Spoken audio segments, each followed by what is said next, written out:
welcome. Thank you for joining us for the launch of the 2024 edition of the Client Consultancy Partnership Charter. What is the Charter? How has it changed? How can it deepen business relationships? How and why should you use it? That's our agenda today. My name is Richard Fernandez. I'm the Director of External and Public Affairs here at PRCA, and I'm joined by three of the team who worked on the new edition, which is available right now. So the first thing to say is that the 2024 edition is available for download from the PRCA website. To find it, you go to the About Us drop-down menu and then to PR Standards and then finally to the Client Consultancy Charter. But don't do it just yet, because I need to introduce our panel. Rob Colmer heads Corporate Affairs and Sustainability at Aston Martin. Rob has worked both agency and client side, including 20 years at Shell, working together with agencies in the UK and internationally. Rob was the PRCA Council Chair during the period when the Charter started to be revised in 2022. James Crawford is a Managing Director at PRCA, at PR Agency One, and also Associate Member Director at AMEC. Like Rob, he's worked client side and agency side at places like Grayling and Rolls-Royce, and he is a Fellow of the PRCA. And Claire Williamson was the Chair of the PRCA Council last year and still leads its work stream on AI and new technology.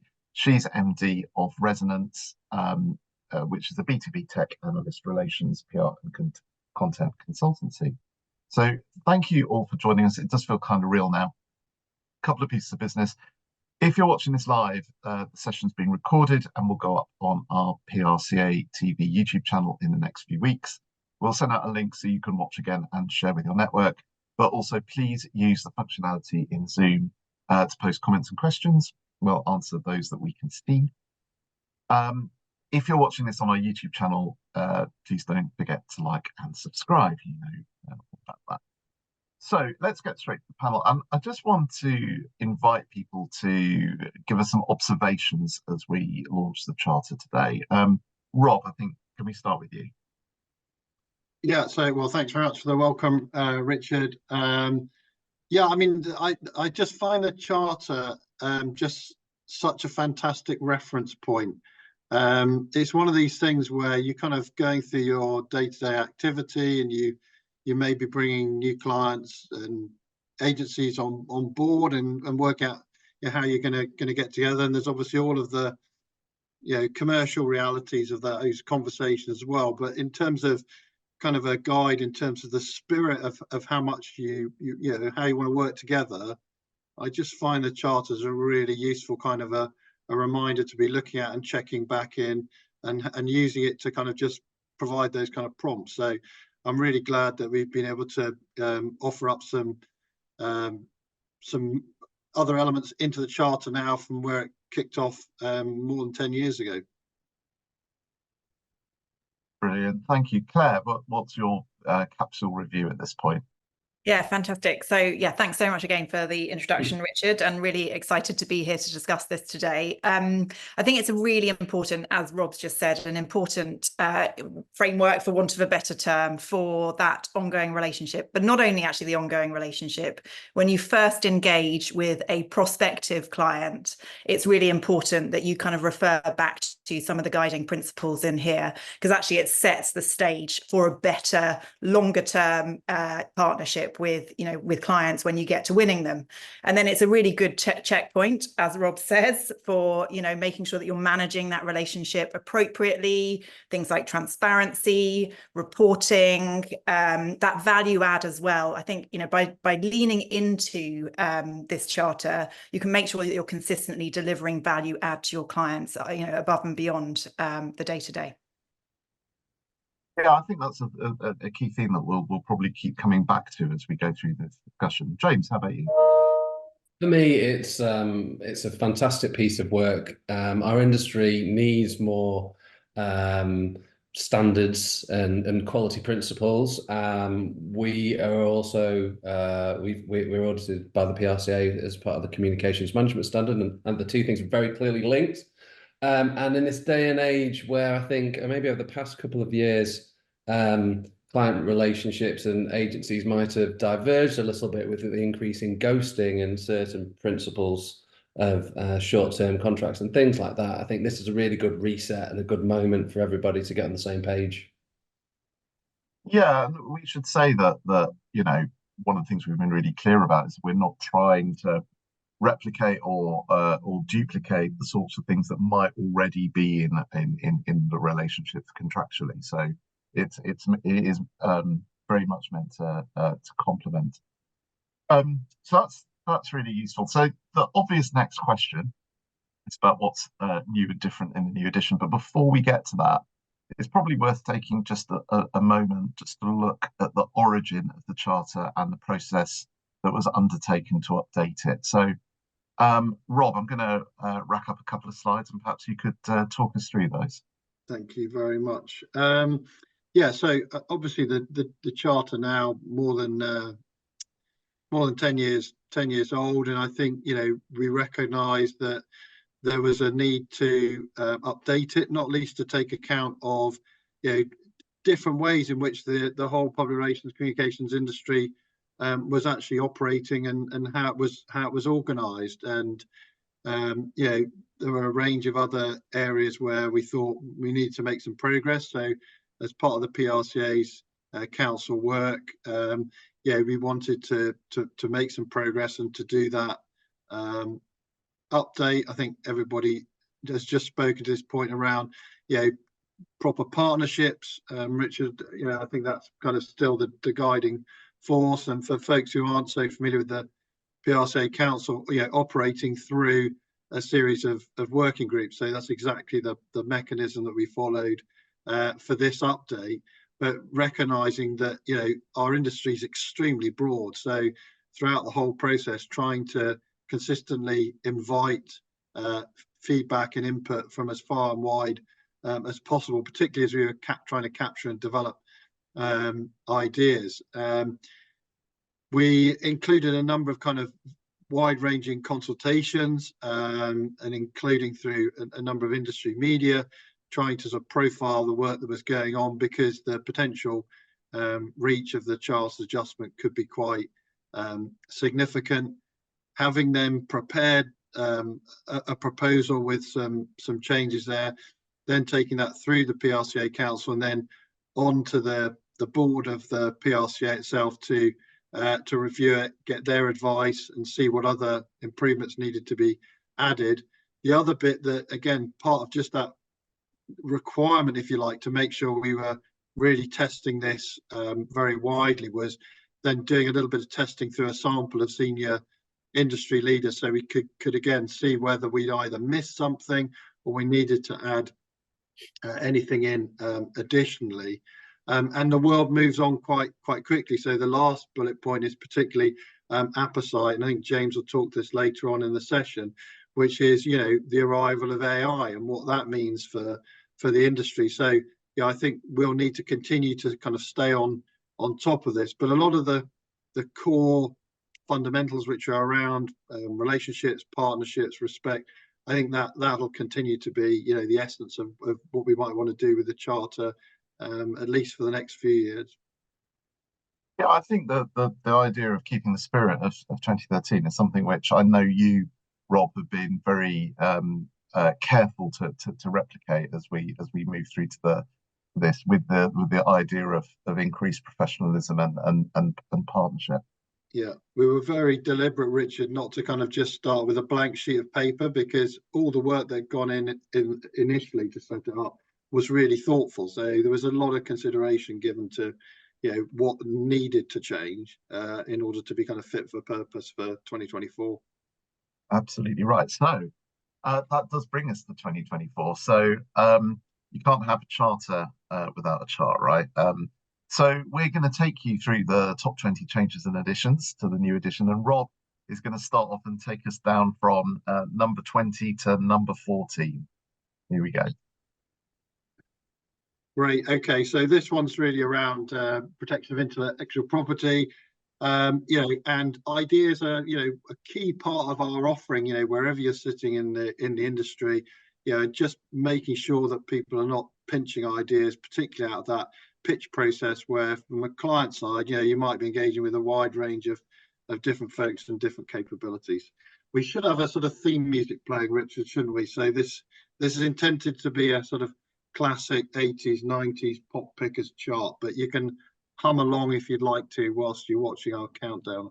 I think that's our offer, isn't it, Richard? We did have some fun trying to find some appropriate royalty-free backing tracks, but they range from lounge lizardry to some driving guitars, which would have meant you wouldn't have been able to hear anything. So yeah, just hum along at home, and I'm sure things will be fine. Okay, so I'll try and continue with the sort of style. So unplanned work are probably a perennial, where you've suddenly got something coming out of left field, an opportunity to capitalize on. And it's really important then, that the client's realistic about what can be achieved, particularly where there's a short deadline or there's a change of scope.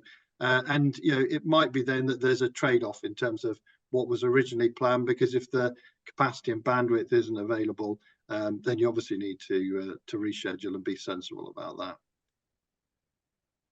I think number 18, another perennial favourite on this countdown chart, over servicing. I think a lot of folks will recognise this, and within the industry we're all trying to do a good job, and sometimes that puts a lot of time pressure on people. So just making sure that we've got much more transparency around what's the work that's actually requested, being delivered, how many hours are being worked to complete that, and being completely realistic and transparent about actually the time and the effort that's gone in. We'll do a new in at number 17.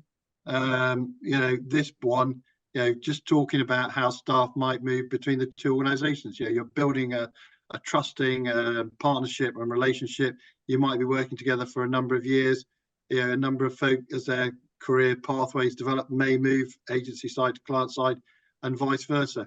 Great to have that out in the open at the early point of a relationship.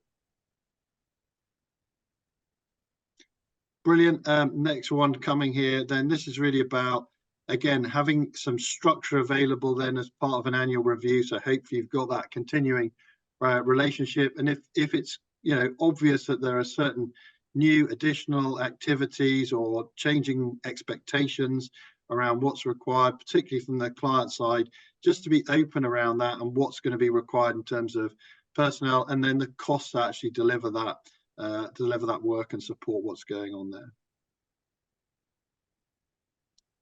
I think this is another interesting one, particularly from the client side, where you see some consultancies running, perhaps a little bit ahead of the client side, where there are new tools that are emerging. I think really making sure there's a clear understanding of what are those tools and services, and the client understands the cost, the license fees, or whatever it might be for software or use of new systems and all the rest of it. So just again, bringing that transparency into the relationship, so that there's a really good understanding that it's not simply something that can quickly be absorbed by the agency that you're working with. I think we're running to the end of mine. I'll hand over to Claire on the other side of the studio shortly. In at number 14, transparency again. It's such a key part of the relationship and building trust.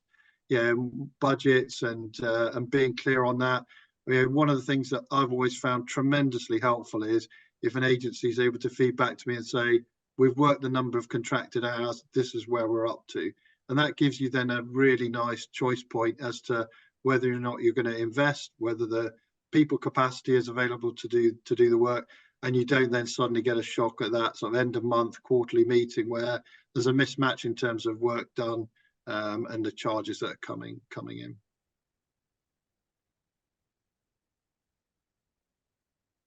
Fantastic. And on that point of trust, I mean, confidentiality as PR, as the leader of a PR agency, we're in an incredibly privileged position from time to time with our clients, where we know more information than than some of the employees, as an example, around mergers and acquisitions, etc. We're often brought in and trusted with that information, and confidentiality, and making sure that there is clarity around what is confidential, what is not, and keeping that front of mind is incredibly important. And I think probably James might touch on this a little bit later with the generative AI side of things. There is another element to confidentiality now with, plugging in information into various tools, etc. So a very, very important guiding principle.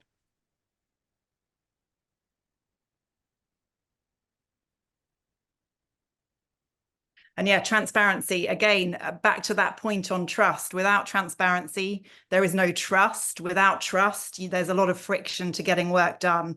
And the best relationships with clients from an agency perspective are those where there is trust in what you're doing. And so transparency is a critical part of that, to make sure that you're doing great work together, and making sure that you're reviewing the programs that are in place and that you're regularly updating around that, etc. I think that this is one of the most actually important guiding principles of the Charter.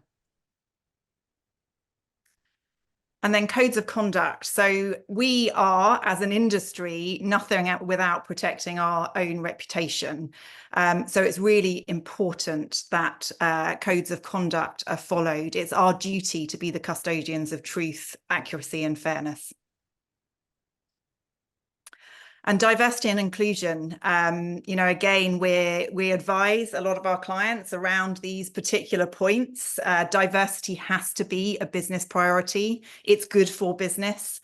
So I think, referring to the Charter around this can not only, create clarity between the client and agency, but it also makes sure that there is the opportunity to bring more creative approaches to problem solving. And then governance. I mean, a robust governance structure is absolutely essential for the work that we do. So, I think that this, again, is another, they're all very, very important points within this, but making sure that governance, and the building that foundation of trust and transparency through governance is critical. And then finally, the stakeholder relationships. I think the PR is the business of relationships and building relationships. So hopefully this is quite instinctive to the vast majority of practitioners. But understanding your, from a client point of view, understanding the internal workings, understanding the pressure points of your direct report, understanding what they're being asked, and kind of mapping those stakeholders and making sure you're delivering to their needs as well as your direct report can really help you create heroes out of your direct report. So I think that stakeholder relationship is, is an important part of the process of making sure you're developing deeper relationships with your clients. And now I think it's over to James. Thanks, Claire. 7 is a really important point on constructive, honest and open feedback. There's more detail on this in the Charter, and clearly being able to handle dispute resolution within contracts and be able to do that in a way that has the best outcome for both parties is clearly a desirable outcome, and that's a really important point in at 7. In at 6, understanding business objectives. Clearly, if we're going to achieve what we need to achieve for a client, we need to have clear objectives. And if we're going to measure the success of campaigns, clearly, clear business objectives are an essential. So there's an update in here on agencies committing that feedback and advice will be based on the understanding of the client's objectives. Kind of sounds obvious, but it's amazing how many people miss that point. 5, differences of opinions between agencies. Increasingly, clients are hiring more than one agency. Everybody tries to play nicely, but occasionally this doesn't happen. So when clients have multiple agencies working on a campaign, they'll evaluate all options from all consultancies, hopefully allaying any fears about favoritism, that kind of thing. And in turn, consultancies will be fair and reasonable and try to work together for the good of clients. Tighter language on adding value. I think adding value is quite jargonistic in its own way. It can be quite broad. And I think previously it's been linked to programs. I think it's just a bit more explicit about the work that's being delivered for clients, and an important piece of nuance there. 3, evaluation. Yeah, clients should agree that they will evaluate metrics and methods before work programs commence. So I think a lot of people start evaluation at the wrong point, which is at the end. And clearly, you need to be thinking about evaluation when you're setting those objectives from the earlier point. So setting out how you're going to measure and evaluate a campaign from the off is clearly a very important step in at 3.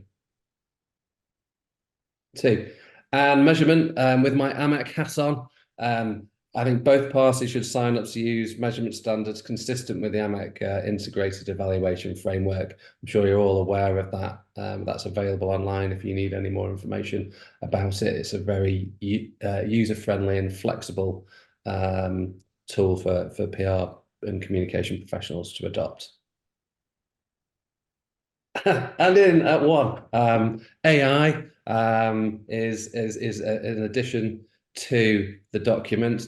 We've tried to be not too prescriptive because AI is a moving feast, and it's touching not just the creation of content, but across all different types of pieces of software and tech. So we have looked here about privacy. We looked into privacy, misinformation. There's guidance on that. Guidance on transparency and openness, and many other elements around AI that I think you'll find very useful as a way to discuss your use of AI with clients, and vice versa for clients to discuss it with their agency partners. So thanks very much, Pop Pickers. All right, Noah, I've always wanted to say that. So let's just think a little bit more about the AI chapter, because just reflecting on what's in it, there's quite a lot of reference or expectation there in the initial conversations between the two parties, because an agency will, every agency's got a different approach, every client has got a different approach, so every agency will have to take a different mix with its client. And so the initial conversations and just kind of making sure that those are current between the two parties are probably really important. James, you were key in making sure that was included. So perhaps you could talk a little bit about the conversations you've been having with your different clients and how you've tackled that issue in practice.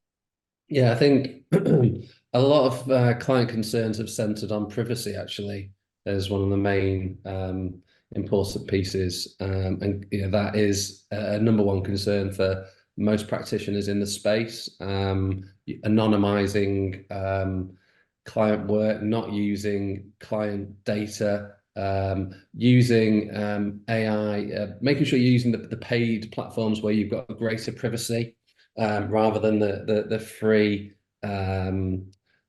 Some of the free tools that your data or information can be used to train the AI is essential. So yeah, that's been the main focus. Less so on content creation and the laziness of or lack of creativity that might bring, but more so around privacy. So some conversations again on diversity. Didn't mention that earlier on. There have been some cases where diversity's been a problem, either a lack of it or overdoing the diversity piece. This is technology after all, and we need to be really kind of clever about how we use it and use our brains, engage our brains, and make sure that the content that's produced is fair and valid and balanced. I think something, I was at an AIR event a bit earlier this week, and the discussion there in terms of the diversity piece was that, the people who are pushing back against that are the people who are pushing back against it in other areas of work. So it's not as though you're having, in a way, you're having a different discussion, but actually you're having the same discussion as you will have when you're talking about any type of campaign, and just making sure that that's relevant to to society as a whole. Exactly. I don't think it's a massive step change. I think it's fairly obvious if you have a good D&I approach, then you should be fine. But obviously, you need to manage it like it's a a junior member of staff, and not rely on it too much to be the oracle of everything. So just think about it. I mean, you talked a bit about privacy as something that everyone's kind of coalescing around, and diversity where they're not. But diversity isn't a subject that is kind of about AI. It's about wider things as we've just discussed.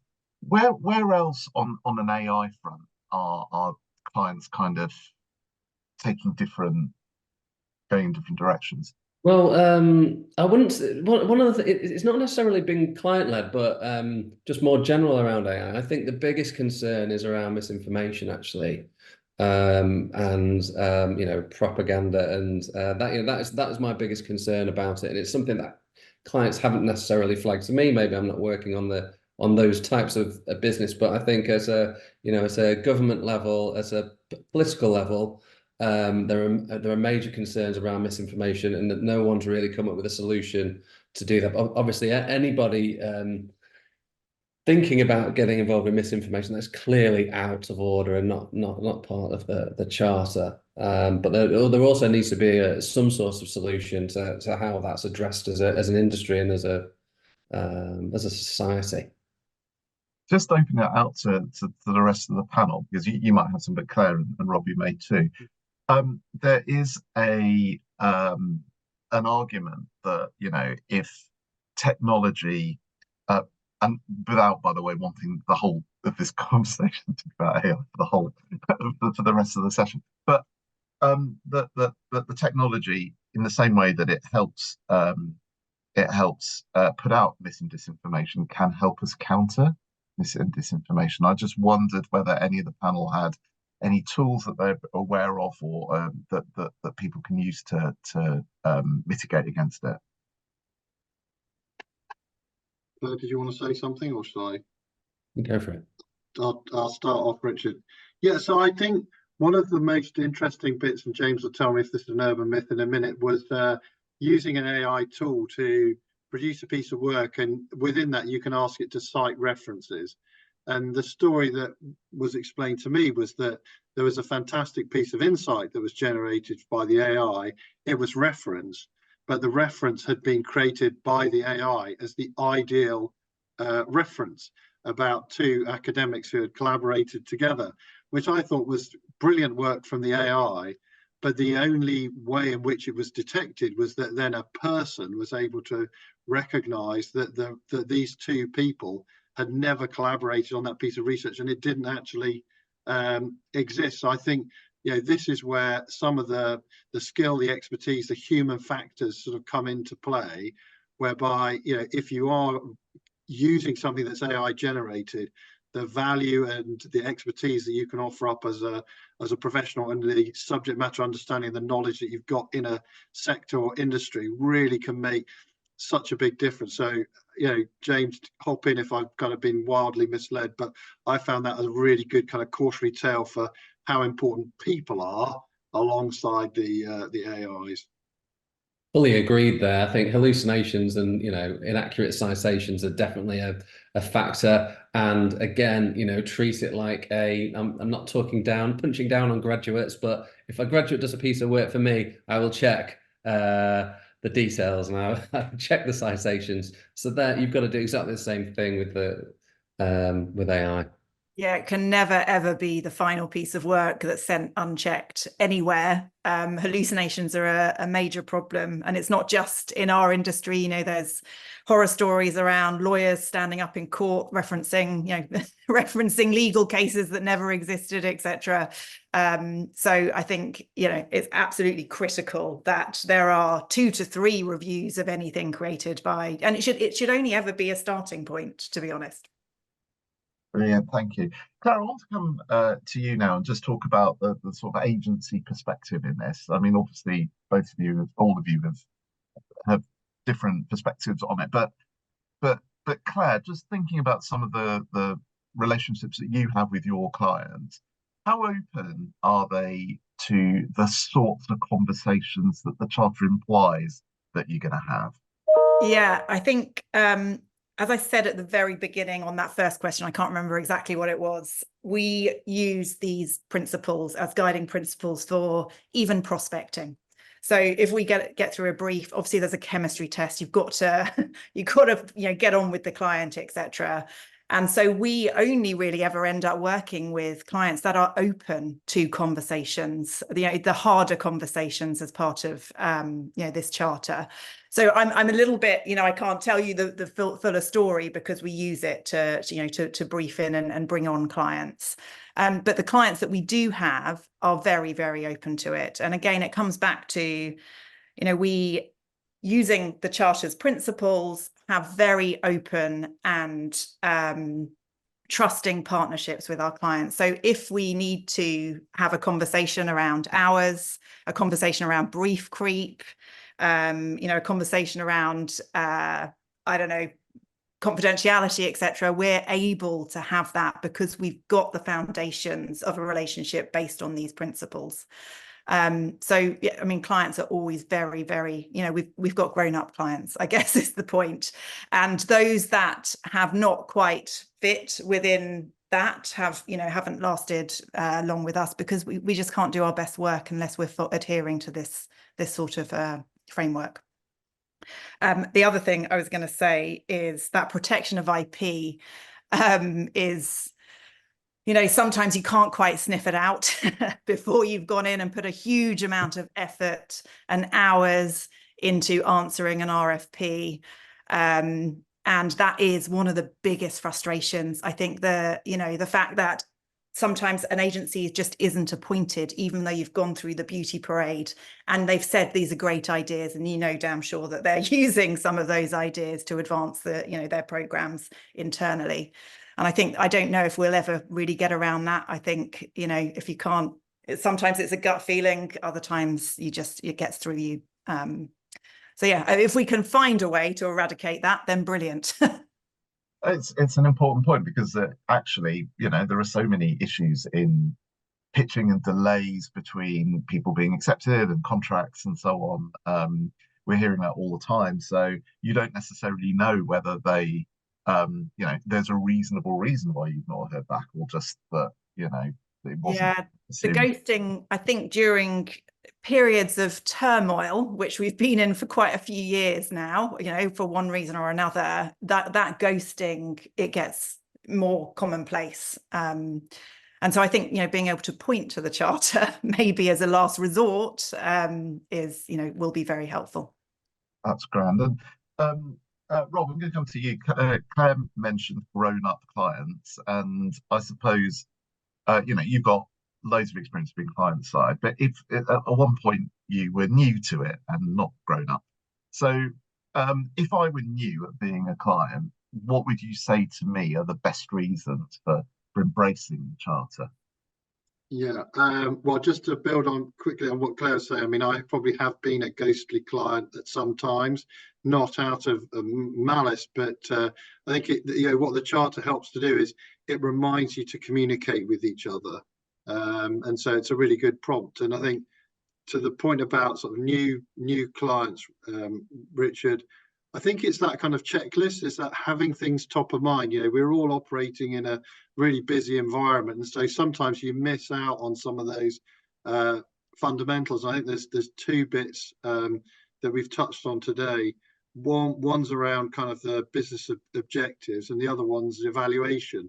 And I think if you haven't got a shared picture of what success looks like, and whether that's poor communication from the client, that's where things can start to come undone, because you haven't got that kind of shared construct. And one of my most joyful moments was going to visit one particular agency, and it was more heavily branded with charts and printouts on their walls than was in my office on the client side. So you felt that the agency was so immersed and so clear on business strategy, comms priorities, and so on. So I think for me, that was kind of like the nirvana moment where you've got that really great connectivity together. And I think that things like the charter give us that checklist to make sure we're constantly making sure we're trying to get towards that space.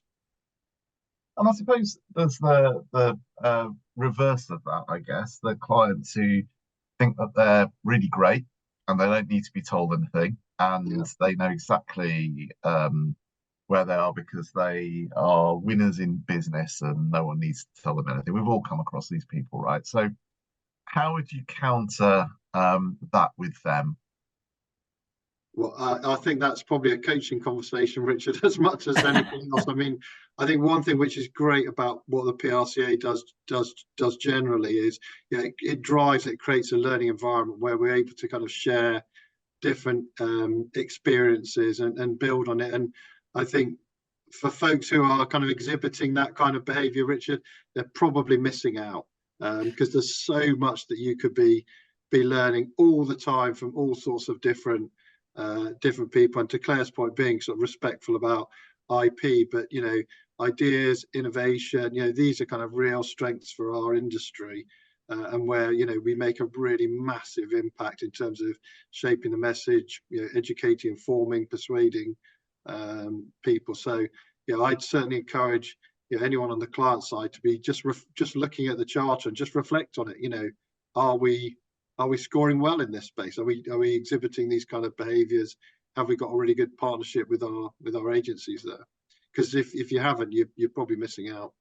Yeah, and I think that also is where, the stakeholder relationships piece of the charter is really important, Richard. If you've got somebody that's a little bit like that, then potentially there's other stakeholders that might buy into it. And again, also understanding what they need and being able to communicate in their kind of words and play back to them what they need, I think is really important. So again, coming back to scope of works and governance, etc., I think all of this can help even persuade those trickiest of clients. I mean, so there's some people out there that they're not having it at all, but I think bringing them round to that partnership approach, the charter can really help with that. And I one thing, you guys wrote it, I didn't, so I can tell you how wonderful it is. Something that I observed when I was reading it was just when we are talking about internal comms and within the client, it's they might not think to ask, and just by having some of those topics set out, it enables them to think about how to get the best out of the agency in ways that they might not previously have considered.